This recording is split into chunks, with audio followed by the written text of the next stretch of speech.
अब देखो बच्चों, अब हम आ जाते हैं नेक्स्ट टॉपिक पर और ये टॉपिक है एप्लीकेशंस ऑफ हाइपर कॉन्जुगेशन, अति संयुग्मन के अनुप्रयोग। ओके, तो देखो बच्चों, आपने हाइपर कॉन्जुगेशन इफेक्ट देखा।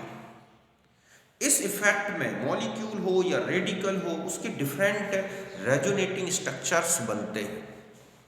तो इन स्ट्रक्चर्स के बेस पर हम मॉलिक्यूल हो या रेडिकल हो, इनकी डिफरेंट प्रॉपर्टीज को क्या कर सकते हैं, एक्सप्लेन कर सकते हैं।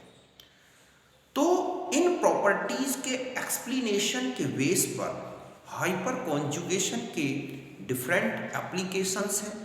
उन्हीं एप्लीकेशंस को आज हम अपने इस टॉपिक पर डिस्कस करेंगे। ओके, तो फिर स्टार्ट करते हैं। और सबसे फर्स्ट एप्लीकेशन है stability of carbocations and free radicals, carbocation तथा मुक्त मूलक का स्थायित्व। तो देखो बच्चों, चाहे फ्री रेडिकल हो या कार्बकैटायन, हम जानते हैं कि stability of radicals okay directly proportional to the number of resonating structures.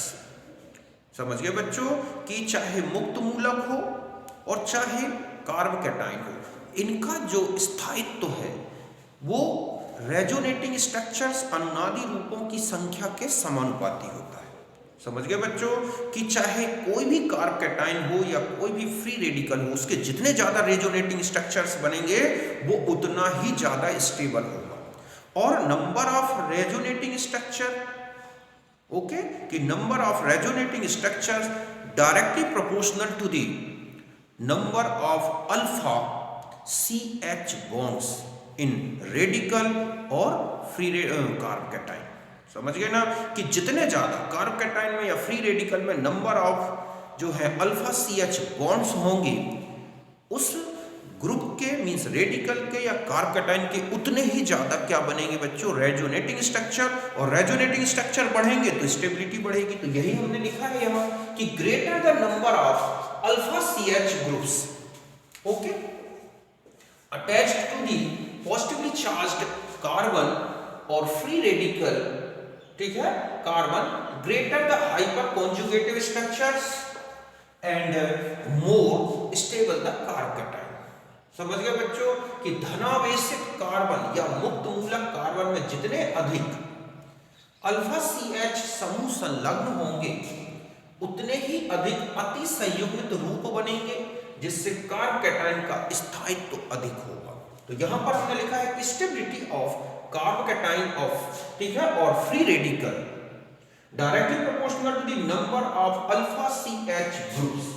समझ रहे हैं ना कि जहां पॉजिटिव चार्ज हो, उसके अल्फा कार्बन में जितने ज्यादा CH ग्रुप्स होंगे, उतना ही ज्यादा उसमें क्या होगा, स्टेबिलिटी। समझ गए बच्चों कि कार्बकैटायन हो या मुक्त मूलक, इनका जो स्थायित्व है वो अल्फा CH समूहों की संख्या के समानुपाती होगा। अब हम एक एग्जांपल से लेते हैं। अब आप इसमें देखो, इसमें है HHH ओके, इसमें कोई भी अल्फा हाइड्रोजन या अल्फा CH ग्रुप नहीं है। यहां जाएं तो आप देखेंगे कि ये है CH2 ग्रुप, ये है अल्फा कार्बन। समझ रहे हो? और ये जो है बच्चों, इसको बोलेंगे अल्फा CH ग्रुप। तो अल्फा CH 1 2 3, तो ये 3 अल्फा CH ग्रुप्स हैं या अल्फा हाइड्रोजन। तो ऐसे में इसके कितने हाइपर कॉन्जुगेटिव स्ट्रक्चर बनेंगे, 3 तो हाइपर कॉन्जुगेशन के कारण, और एक तो ये है। तो यहां पर अगर हम अल्फा CH देखें तो 0, यहां पर है 3 रेजोनेंस स्ट्रक्चर तो 1, यहां पर कितने होंगे बच्चों, 4। जस्ट ऐसा ही यहां पर आ जाए तो 3 एंड 3, तो अल्फा CH कितने हैं यहां पर आप देखो, ये कितने हैं बच्चों, 3 3 6। तो जो रेजोनेटिंग स्ट्रक्चर्स बनेंगे वो कितने होंगे, 7। CH3 CH3 CH3, ये सब अल्फा CH हैं। तो कुल मिला के अल्फा CH आप देखेंगे तो 9। तो रेजोनेटिंग स्ट्रक्चर कितने होंगे बच्चों, 10। 9 तो इन हाइड्रोजन के हाइपर कॉन्जुगेशन के कारण, और एक तो ये बना हुआ है। तो कुल मिला के रेजोनेटिंग स्ट्रक्चर्स कितने हो गए 10। तो स्टेबिलिटी का ऑर्डर देखा जाए तो ये आएगा बच्चों, जितने ज्यादा alpha CH greater the number of CH bond, greater the number of resonating structure, higher the stability of carbon cation. और फ्री रेडिकल लेंगे तो भी ऐसा ही होगा। यहां पर आगे अब यहां जाते हैं, हम यहां देखते हैं कि अल्फा CH कितने हैं बच्चों, यहां पर देखो कितने हैं 3, रेजोनेटिंग स्ट्रक्चर्स कितने हो जाएंगे 4। अब यहां पर ये बस बचे, तो यहां पर अल्फा CH कितने हैं बच्चों 2, रेजोनेटिंग स्ट्रक्चर्स कितने हो गए 3। यहां पर अल्फा CH देखो कितना हो गया 1, और यहां पर अल्फा CH देखो 0। तो इसका ये अगर हम इनका स्टेबिलिटी का ऑर्डर देखें तो ये है इनकी स्टेबिलिटी का ऑर्डर। इंडक्टिव फैक्ट देखोगे बच्चों तो इंडक्टिव फैक्ट तो इंक्रीज हो रहा है, but hyperconjugation is predominant than inductive fact, therefore first radical means CH3CH2 more stable than propyl radical, और जस्ट इस तरह से। तो आप यहां ध्यान रखना है कि इंडक्टिव फैक्ट नहीं देखना, आपको क्या देखना है बच्चों इसमें हाइपर कॉन्जुगेशन। तो hyperconjugation is more effective than inductive fact. तो ऐसे में ये हाइपर कॉन्जुगेशन से इनके रेजोनेटिंग स्ट्रक्चर्स ज्यादा होंगे और ऐसे में स्टेबिलिटी इंक्रीज होगी। तो चाहे फ्री रेडिकल की स्टेबिलिटी पूछी गई हो और चाहे आपसे किसकी स्टेबिलिटी पूछी गई हो बच्चों कार्बन कैटायन की, हमें ये देखना है कि उसमें कितना ज्यादा हाइपर कॉन्जुगेशन हो रहा है। ओके, तो यहां तक आप नोट करें।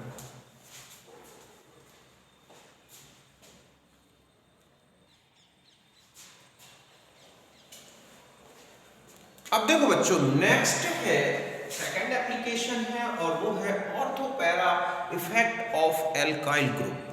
तो ध्यान रखें कि ऑर्थोपैरा डायरेक्शनल इफेक्ट जो है मेनली ऐसे ग्रुप से प्रोड्यूस होता है जिनमें की एटम में लोन पेयर होता है। की एटम मींस जो डायरेक्ट बेंजीन रिंग से अटैच होता है। एल्काइल ग्रुप एक ऐसा ग्रुप है जिसमें कोई लोन पेयर नहीं है, फिर भी इसका जो डायरेक्शनल इफेक्ट है बच्चों वो कैसा है ऑर्थोपैरा।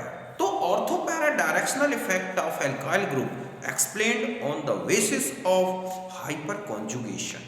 ओके, तो यहां पर आप देखें कि CH ग्रुप मींस यहां पर हम ये कह सकते हैं कि alpha CH group hyper conjugated with double bond of ring and increase electron density on ortho and para positions of ring। समझ गए बच्चों कि यहां पर जो अल्फा CH समूह है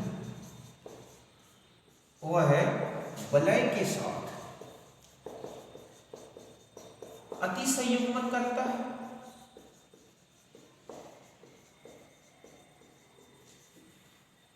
तथा ऑर्थो और पैरा स्थितियों में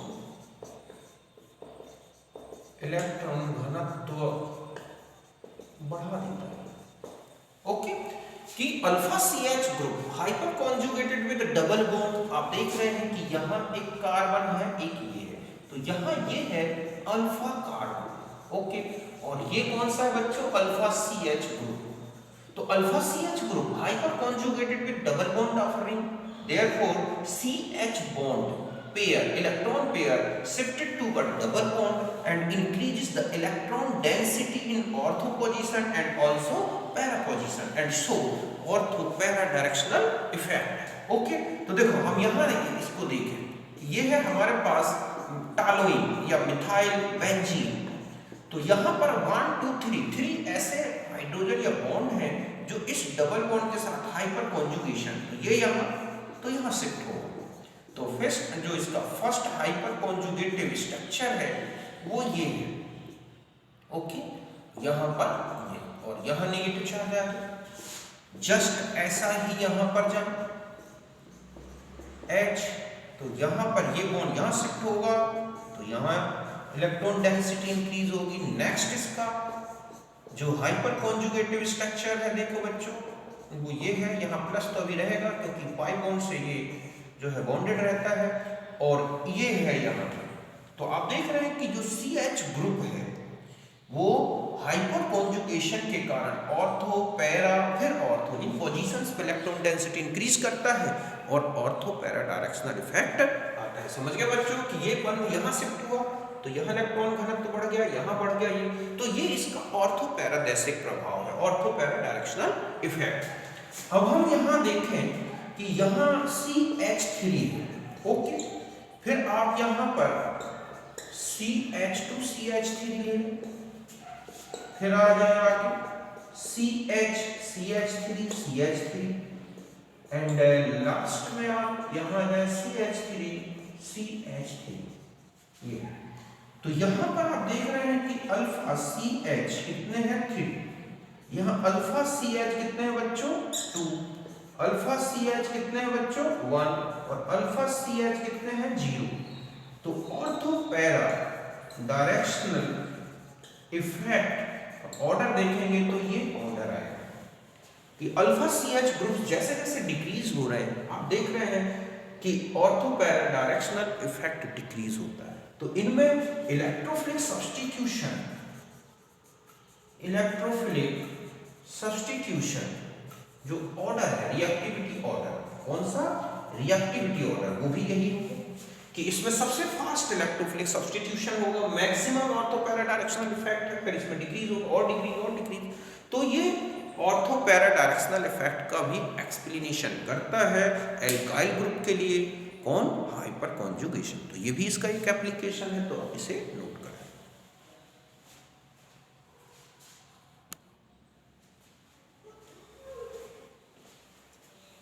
अब यहां आ जाए बच्चों, देखो ये है हमारे पास नेक्स्ट एप्लीकेशन है स्टेबिलिटी ऑफ एल्कीन, एल्कीन का स्थायित्व।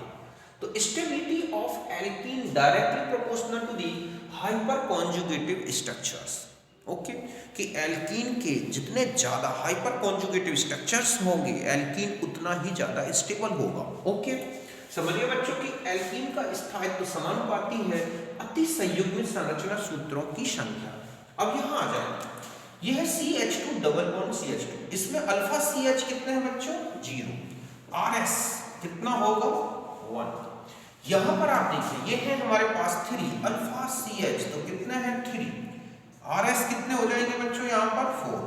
ओके, यहाँ अल्फा CH देखें तो 3 एंड 3, तो ये कितने हो गए 6, RS कितने हो गए बच्चों 7।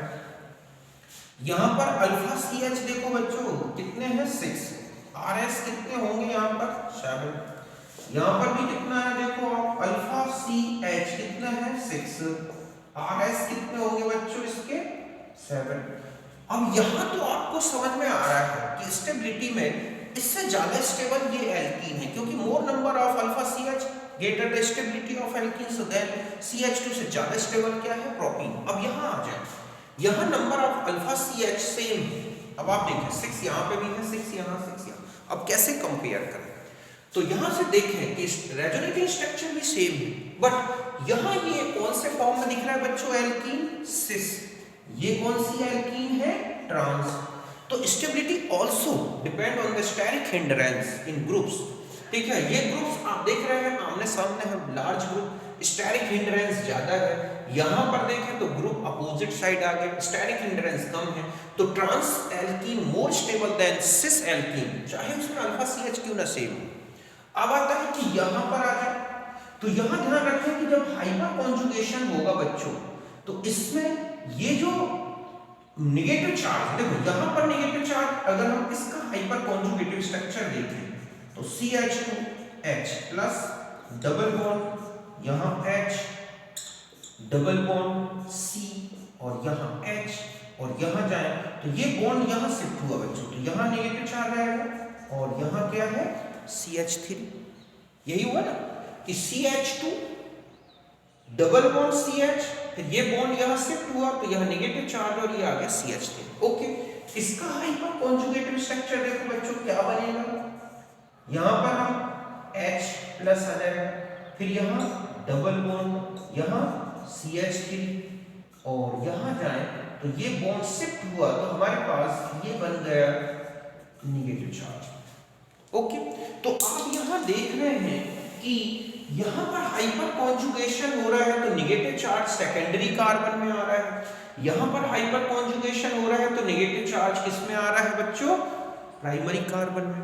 यहाँ पर भी हाइपर कॉन्जुगेटेड स्ट्रक्चर से सेम है, यहाँ पर भी सेम है, बट यहाँ पर नेगेटिव चार्ज प्राइमरी कार्बन में आ रहा है, यहाँ पर नेगेटिव चार्ज सेकेंडरी कार्बन में आ रहा है। तो आप जानते हैं कि जो कार्ब एनाइन है, ओके, कार्ब एनाइन में आप देखेंगे कि 1 degree carb A9 more stable then 2 degree carb A9. समझ गए ना कि यहाँ इन दोनों में और इन तीनों में अब हमें कंपेयर करना है कि कौन ज्यादा स्टेबल है। तो देखो इनमें तो सिस ट्रांस देख के आप बता सकते हैं कि इसमें ट्रांस ज्यादा स्टेबल है, यहाँ सिस ए। अब इनमें देखें आप इन तीनों में कंपेयर करोगे तो हाइपर कॉन्जुगेशन में ये जो नेगेटिव चार्ज आएगा वो सेकेंडरी कार्बन में आ रहा है और इसमें जो नेगेटिव चार्ज है वो प्राइमरी कार्बन में आता है। तो primary carbanion more stable than secondary carbanion, therefore then ठीक है is such alkene more stable than cis and trans alkene. So order आप देखें आप कि स्टेबिलिटी ऑर्डर अगर आप यहाँ आ जाए तो स्टेबिलिटी ऑर्डर में सबसे फर्स्ट कौन सा होगा बच्चों, यहाँ पर आप जाए तो ये वाला। ओके, तो फर्स्ट आ गया आपके पास, मैं नंबरिंग कर दूं, first, second, third, fourth and ये क्या है फिफ्थ। तो सबसे फर्स्ट हमारा स्टेबिलिटी ऑर्डर में आ गया फिफ्थ। ये तो समझ गए होगे क्यों आ गया बच्चों, क्योंकि इसमें भी 7 रेजोनेटिंग स्ट्रक्चर है, इसमें भी 7 है, इसमें भी 7 है। सिस ट्रांस में से यहाँ पर जो एल्कीन में आप देख रहे हैं कि यहाँ पर हाइपर कॉन्जुगेशन से नेगेटिव चार्ज जो है प्राइमरी कार्बन में आ रहा है, यहाँ पर नेगेटिव चार्ज सेकेंडरी कार्बन में आ रहा है। तो primary carbon A9 more stable than secondary. तो यहाँ पर अगर हम यहाँ जाएं तो हमारे पास स्टेबिलिटी का ऑर्डर ये हो गया फिफ्थ। फिर हम आ जाए सिस और ट्रांस में तो फोर्थ, फिर थर्ड, ओके, फिर हम आ जाएंगे तो 2 और सब लास्ट में क्या होगा बच्चों फर्स्ट। तो ये इस तरह से एल्कीन की स्टेबिलिटी का ऑर्डर आप बता सकते हैं हाइपर कॉन्जुगेशन के बेस पर। कितने हाइपर, कहीं पर अगर हाइपर कॉन्जुगेटिव स्ट्रक्चर सेम हो रहे हैं तो ध्यान रखें वो एल्कीन ज़्यादा स्टेबल होगी जिसमें स्टेरिक हिंड्रेंस कम हो, या फिर हम ये कहें कि कार्ब एनाइन जो है क्या हो उसमें ज़्यादा स्टेबल बन रहा हो। तो यहाँ पर स्टेरिक हिंड्रेंस कम था तो आपने देखा 4 और फिफ्थ में, 4 और थर्ड में आप देख रहे हैं कि ये स्टेबिलिटी का ऑर्डर है, 2 तो जाएगा ही। और फर्स्ट में हम फिफ्थ इसलिए ज़्यादा स्टेबल कर रहे हैं क्योंकि कार्ब एनाइन प्राइमरी ज़्यादा स्टेबल होगा than secondary carbanion. Okay, तो यहाँ तक नोट करें।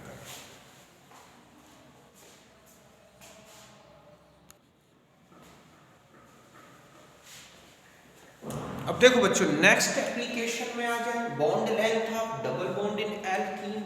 ठीक है, एल्कीन में द्विबंध की लंबाई। तो ध्यान रखें कि हाइपर कॉन्जुगेशन के कारण जो डबल बॉन्ड है वो सिंगल में चेंज होता है, फिर सिंगल से डबल एक रेजोनेटिंग स्ट्रक्चर आ जाता है, मीन्स एक एवरेज वैल्यू में आता है। और जितने ज़्यादा हाइपर कॉन्जुगेशन होगा उस डबल बॉन्ड में उतना ही ज़्यादा सिंगल बॉन्ड का नेचर आने लगता है। समझ गए बच्चों कि अति संयुग्मन से द्विबंध एकल बंध में बदलता है और बार बार अगर बदलेगा, ज़्यादा से ज़्यादा हाइपर कॉन्जुगेशन होगा तो उस डबल बॉन्ड में सिंगल बॉन्ड का नेचर आ जाएगा, मीन्स बॉन्ड लेंथ इंक्रीज होगी। तो आपको इतना सा ध्यान रखना है कि bond length of double bond directly proportional to the number of alpha CH। Okay, जितने ज्यादा अल्फा CH होंगे उतने ज्यादा रेजोनेटिंग स्ट्रक्चर बनेंगे, जितने ज्यादा रेजोनेटिंग स्ट्रक्चर उतना ही ज्यादा बॉन्ड लेंथ होगा। जैसे यहाँ पर ये है हमारे पास, सपोज ये है एथीन, प्रोपीन और इस तरह से ब्यूटीन। तो यहाँ अल्फा CH देखिए कितने हैं बच्चों, 0, यहाँ कितने हैं 3, यहाँ कितने हैं 2, बिकॉज ये है अल्फा CH। तो रेजोनेटिंग स्ट्रक्चर 1 4 3। तो यहाँ पर अगर आप देखें कि बॉन्ड लेंथ का ऑर्डर क्या होगा, ओके गलत लिख दिया क्या मैंने, यहाँ पर आएगा बच्चों, यहाँ ओके इसको हम इस ऑर्डर में ले लें कि CH3 CH2 CH double bond CH2 and CH3 CH double bond CH2। तो यहाँ पर 2, यहाँ पर जो है अल्फा हाइड्रोजन कितने हैं बच्चों 2 और यहाँ कितने हैं 3, रेजोनेटिंग स्ट्रक्चर 3, यहाँ पर 4। तो ध्यान रखें कि number of alpha CH bond length ज्यादा। तो यहाँ पर ये होगा 1.37 एंगस्ट्रॉम। ओके, तो यहाँ पर जो है इसकी बॉन्ड लेंथ और बढ़ के 1.39 एंगस्ट्रॉम है। तो बॉन्ड लेंथ इंक्रीज क्यों हो रही है? क्योंकि यहाँ हाइपर कॉन्जुगेशन ज्यादा होगा, डबल बॉन्ड में सिंगल बॉन्ड का नेचर आने लगेगा और ऐसे में बॉन्ड लेंथ क्या होगी? इंक्रीज होगी। ओके, तो आप इसे नोट करें।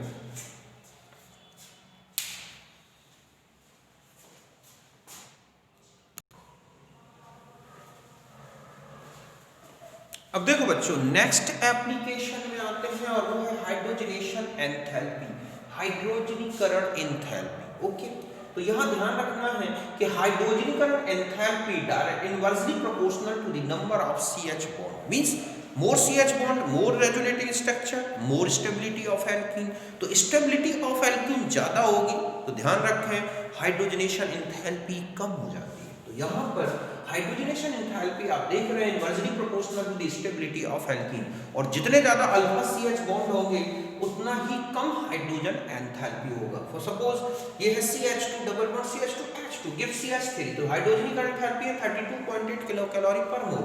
और यहाँ है ये प्रोपीन जिसमें अल्फा CH कितना है बच्चों? 3, तो इसका जो हाइड्रोजनीकरण एंथैल्पी है वो है 30.1 किलो कैलोरी पर मोल। तो देख रहे हैं आप इसके रिस्पेक्ट में ये कम हो गई है, जबकि डबल बॉन्ड एक ही हाइड्रोजनेशन हो रहा है। ऐसे ही आपने देखा होगा, तो ये जो डिफरेंस है ना सब बच्चों, difference in the hydrogenation enthalpy में जो आप देख रहे हैं कि डिफरेंस है, तो हाइड्रोजनेशन एंथैल्पी में जो ये डिफरेंस है it is due to hyperconjugation. Okay, और ये जो डिफरेंस दिखता है इसे हम बोलेंगे रेजोनेंस एनर्जी। तो हम यहाँ पर जो प्रोपीन है इसकी हाइड्रोजनेशन एंथैल्पी है या रेजोनेंस एंथैल्पी देखें तो इन दोनों का डिफरेंस लेके कैलकुलेट कर सकते हैं। नेक्स्ट है डाइपोल मोमेंट। तो डाइपोल मोमेंट, ठीक है, the magnitude of dipole moment increases with hyper conjugation. ध्यान रखें हाइपर कॉन्जुगेशन ज्यादा तो डाइपोल मोमेंट ज्यादा, because hyper conjugation increase the charge separation. जितना ज्यादा हाइपर कॉन्जुगेशन होगा बच्चों उतना ही ज्यादा चार्ज सेपरेशन होगा, चार्ज सेपरेशन होगा तो डाइपोल मोमेंट इंक्रीज होगा। समझ गए बच्चों कि अति संयुग्मन से आवेश पृथक्करण बढ़ता है और अणु का द्विध्रुव आघूर्ण बढ़ जाता है। तो यहाँ देखें फॉर्मल्डिहाइड म्यू है 2.27 दवाई, फिर यहाँ पर आप देखें हाइपर कॉन्जुगेशन हो तो due to hyperconjugation C double bond C then pi bond shifted towards oxygen atom increase the charge separation। ऐसे में चार्ज सेपरेशन बढ़ जाएगा, आवेश पृथक्करण बढ़ेगा तो यहाँ पर डाइपोल मोमेंट बढ़ जाएगा। तो यहाँ है 2.27 जबकि यहाँ 2.72 डिवाइड। अगर हम एसीटोन की बात करें तो और ज्यादा चार्ज सेपरेशन होगा बच्चों, तो इससे कहीं ज्यादा डाइपोल मोमेंट आएगा इसका। तो यहाँ पर ये है कुछ इंपॉर्टेंट एप्लीकेशन। ऐसे ही नेक्स्ट और देखोगे allylic substitution, allylic substitution also due to hyperconjugation. Okay, तो हम और आगे जो भी इनके इंपॉर्टेंट एप्लीकेशंस होंगे हम आगे डिस्कस करेंगे। कार्ब कैटाइन की स्टेबिलिटी, डिफरेंट कंपाउंड्स की रिएक्टिविटी वो भी हाइपर कॉन्जुगेशन के कारण इफेक्टेड होती है। तो इनको हम आगे चैप्टर वाइज जो है डिटेल में और देखेंगे। अभी यहाँ पर हमने जो इंपॉर्टेंट एप्लीकेशंस देखे उनसे रिलेटेड क्वेश्चंस आप देखें और सॉल्व करें। ओके, तो पहले आप इसे नोट करें।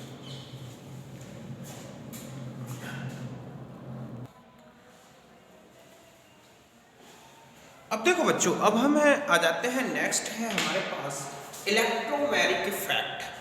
तो देखो ये जो इफेक्ट है बच्चों आप देखोगे आगे, चाहे न्यूक्लियोफिलिक एडिशन हो चाहे इलेक्ट्रोफिलिक एडिशन हो, इलेक्ट्रोफिलिक सब्स्टिट्यूशन हो, न्यूक्लियोफिलिक सब्स्टिट्यूशन हो, it is very important for such reactions. ये जो इफेक्ट है बच्चों, ये रिएक्शंस जो मैंने आपको बताई, नाभिक स्नेही योग, इलेक्ट्रॉन स्नेही योग, इलेक्ट्रॉन स्नेही प्रतिस्थापन, इलेक्ट्रॉन स्नेही प्रतिस्थापन, इन रिएक्शंस की मैकेनिज्म को अगर हमें अच्छी तरह से एक्सप्लेन करना है, ग्रुप एडिशन बताना है इस मल्टीपल बॉन्ड पर, तो ये इफेक्ट बहुत ही इंपॉर्टेंट होगा। It is a temporary effect operates in the presence of only attacking reagent। जैसे ही as soon as reagent is removed molecule come back in original position। ये केवल reagent की presence में ही चलता है। जैसे ही reagent attacking reagent आता है उसकी डिमांड से पाई बॉन्ड जो है शिफ्ट होता है बच्चों और एक प्लस माइनस के जो है फील्ड बनते हैं और फिर उसमें अटैकिंग रिएजेंट एडिशन करता है। It is involves to complete shifting a pi bond towards any doubly bonded or triply bonded atom, usually more electronegative atom, in the presence of attacking reagent. समझ गए ना कि जैसे ही रिएजेंट आता है, जो पाई बॉन्ड है वो डबली बॉन्डेड या ट्रिपली बॉन्डेड एटम्स किसी एक एटम में कंप्लीट शिफ्ट होता है और मेनली मोर इलेक्ट्रोनेगेटिव एटम के ऊपर या उसकी तरफ शिफ्ट होता है. ओके, तो यही लिखा है कि it is a temporary effect and take place in the presence of attacking reagent. It is involves the complete transfer of electrons of double bond or triple bond on to one of the bonded atom, which is usually more electronegative atom. समझ गए बच्चों, यह एक अस्थायी प्रभाव है जो केवल आक्रमणकारी अभिकर्मक की उपस्थिति में पाया जाता है. यह अभिकर्मक की उपस्थिति में द्विबंध या त्रिबंध का अधिकरण विद्युतीय परमाणु की ओर विस्थापन के कारण पाया जाता है. तो ये है सपोज एक group C double bond O, हमने रिएजेंट यूज किया, तो ये स्टेट में आ गया और रिएजेंट को हम हटा दें, यहाँ से रिमूव कर दें तो ओरिजिनल पोजीशन में आ जाएगा. तो shifting of pi bond, complete shifting of pi bond towards more electronegative atom. समझ गए बच्चों कि अभिकर्मक की उपस्थिति में पाई बंध का किसी एक एटम जो कि द्विबंधित है या त्रिबंधित, उस तरफ खिसकना ही क्या है, इलेक्ट्रोमैग्नेटिक इफेक्ट. ये मेनली जो पाई बॉन्ड शिफ्ट होता है बच्चों, वो मोर इलेक्ट्रोनेगेटिव एटम की तरफ जाता है.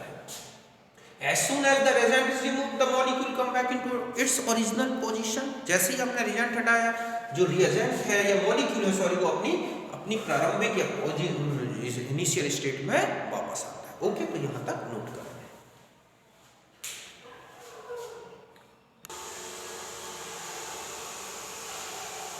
अब देखो बच्चों, नेक्स्ट है कि direction of electromagnetic effect. Electromagnetic effect का डायरेक्शन क्या होगा, मींस पाई इलेक्ट्रॉन शिफ्टिंग किस डायरेक्शन में होगी.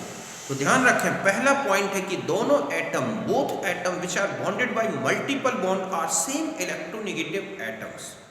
There is no difference in the electronegativity.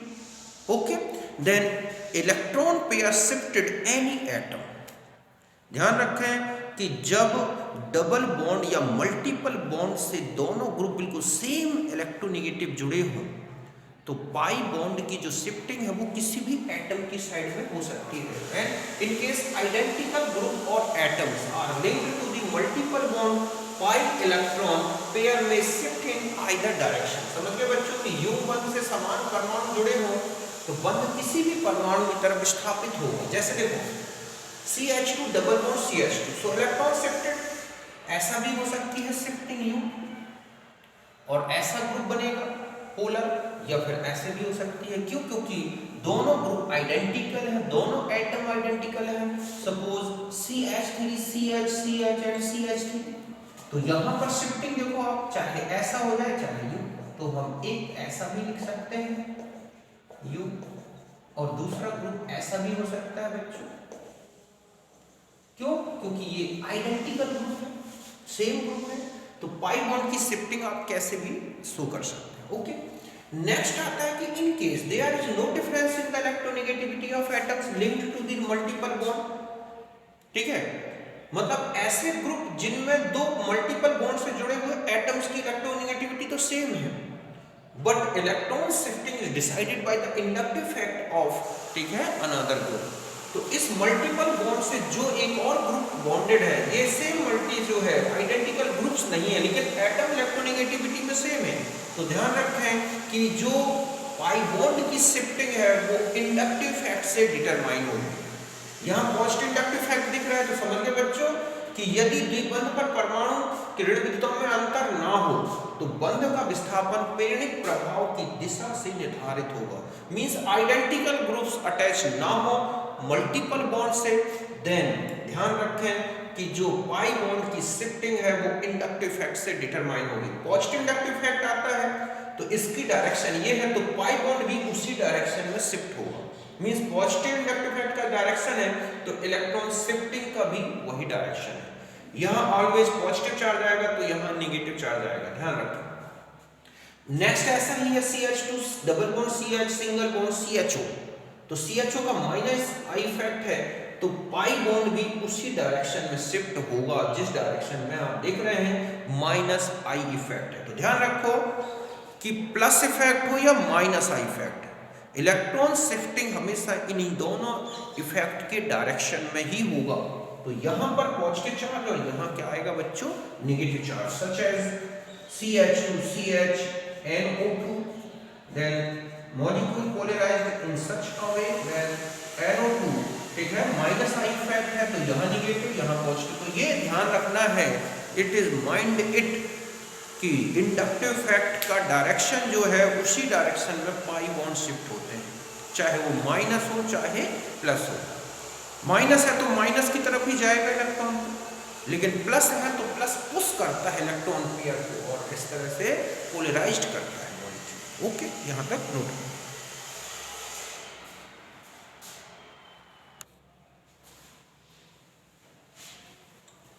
अब देखो बच्चों, नेक्स्ट रूल है कि two different electronegative atom are attached with doubly bonded और ट्रिपली बॉन्डेड कार्बन या bond, then pi bond, okay, shifted towards more electronegative atom. ध्यान रखें कि जब pi bond different electronegative atoms के बीच में हो तो pi bond shifted always more electronegative atom. Okay, two different electronegative atoms or groups attached with the pi bond, then pi bond always shifted towards more electronegative atom। ठीक है, group या atom समझ गए बच्चों कि यदि द्विबंध विभिन्न ऋण विद्युतीय परमाणुओं के मध्य में हो तो पाई बंध का विस्थापन अधिक ऋण विद्युतीय परमाणु की तरफ होगा, पाई बॉन्ड ऐसे शिफ्ट होगा, यहाँ पॉजिटिव और यहाँ नेगेटिव। सी ट्रिपल बॉन्ड इसमें देखें आप तो pi bond shifted toward nitrogen atom because nitrogen की इलेक्ट्रोनेगेटिविटी कार्बन से ज्यादा है। अब हम आ जाते हैं टाइप्स ऑफ इलेक्ट्रोमेरिक इफेक्ट। तो देखो बच्चों, टू टाइप्स का होता है इलेक्ट्रोमेरिक इफेक्ट। फर्स्ट होता है पॉजिटिव इलेक्ट्रोमेरिक इफेक्ट, सेकंड होगा negative electromeric effect. Positive electromeric effect means pi bond की जहां शिफ्टिंग होगी जिस एटम में जस्ट उसी में आके रिएजेंट अटैक करता है, उसी से बॉन्डेड हो जाता है, तो इसे बोलते हैं क्या बच्चों, पॉजिटिव इलेक्ट्रोमेरिक इफेक्ट। ये जो इफेक्ट मिलता है मेनली गिवन बाय इलेक्ट्रॉन, ठीक है, इलेक्ट्रोफिलिक रिएजेंट्स। इलेक्ट्रोफिलिक रिएजेंट्स होते हैं वो पाई बॉन्ड को अपनी तरफ अट्रैक्ट करते हैं और उसी एटम से बॉन्डेड हो जाते हैं जहां पर इलेक्ट्रॉन का जो पाई बॉन्ड है जिस कार्बन में या जिस एटम में शिफ्ट होता है। तो positive electromagnetic effect, if the electrons are pi bond transferred to that atom to which the reagent get finally attached, then the effect is called plus, or it is more, ठीक है, plus E effect. It is mainly arises by electrophilic reagent। समझ गए बच्चों कि जब पाई बंध का विस्थापन उस परमाणु में होता है जिसमें अभिकर्मक जुड़ता है तो इसे प्लस ई प्रभाव कहते हैं। ये मुख्यतः इलेक्ट्रॉन स्नेही अभिकर्मक द्वारा उत्पन्न किया जाता है।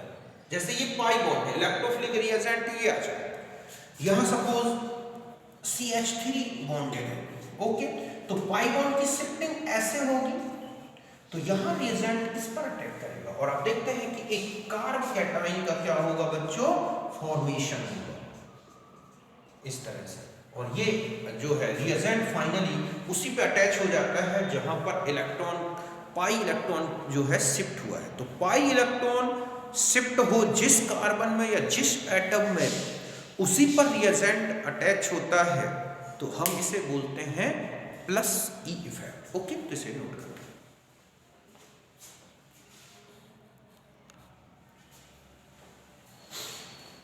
अब देखो बच्चों, नेक्स्ट है minus E effect, negative electromeric effect. तो ध्यान रखें कि इस इफेक्ट में पाई बॉन्ड की शिफ्टिंग जो है ऐसे एटम में होगी जिसमें रिएजेंट एडिशन नहीं करता, मींस उसके दूसरे एटम पर क्या होगा, न्यूक्लियोफिलिक रिएजेंट या कहें कि रिएजेंट अटैक करेगा।